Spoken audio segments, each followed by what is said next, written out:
আজ পবিত্র শ্রাবণ মাসের দ্বিতীয় সোমবার, তাই সবাই বলুন হর হর মহাদেব, জয় শিব শম্ভু।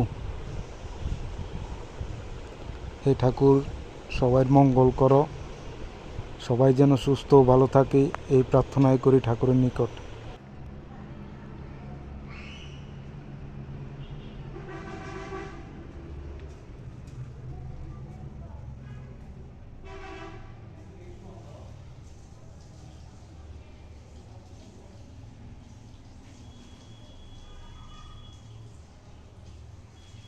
হর দেব, জয় শিব শম্ভু,